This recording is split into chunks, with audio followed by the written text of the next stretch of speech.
विपुल परिमाणर निशा सामग्री जबत करी 3 जन को गिरफ्त करिछि पुलिस। केन्दुझर जिला बड़बिल थाना अंतर्गत बेलकुंडी फुटबॉल पड़िया निकटरे बड़बिल पुलिस और बड़बिल तहसिलदार अतर्कित चढ़ाऊ करथिले। सेठारु 50 केजी 305 ग्रामर डोडा पाउडर, गोटे मोबाइल फोन एवं नगद 1000 टंका जबत करने सह 3 जन वृत्तिगत निशा बेपारी को गिरफ्त करिसेंती।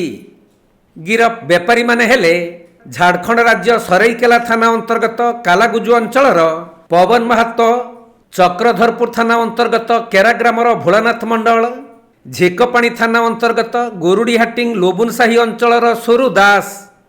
एमाने झारखंडरू निशा सामग्री नहीं केन्दुझर अंचल को बिक्री करने पर आसीथिबा बेले पुलिस कौनसी सूत्ररू खबर पाइथिला। आउ अतर्कित चढ़ाऊ करी निशा सामग्री सहित 3 जन को गिरफ्त करथिले।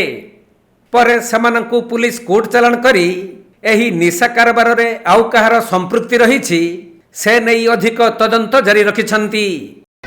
आज गोटे विश्वस्त सूत्रରୁ गोटे बड़बिल पुलिस को सूचना मिलला अफिमरू एटा गोटे होछि डोडा पाउडर बोली कहछि।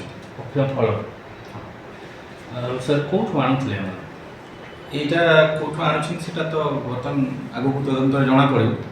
तो जो माने गिरफ्त होइछन्ती झारखंड एमाने 3 जन गिरफ्त होइछन्ती पवन महातो, भोलानाथ मंडल, सुरू दास, समस्त झारखंड।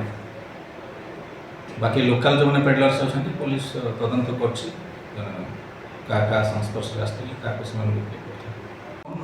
1000 टंका कैश जबत हो। तो से संक्रांत बड़बिल थाना गोटे केस मामला रुजु होती 170 under section 15C/29 NDPS act गोटे केसटा रुजु होती तार तदंत चलती। आउ रैकेट पछरे जो माने भी अछंती तांको धरिया पे पुलिस प्रयास करछि। केन्दुझर जिला बड़बिलरू दीपेश कुमार बेहरांक रिपोर्ट, कोणार्क लाइव।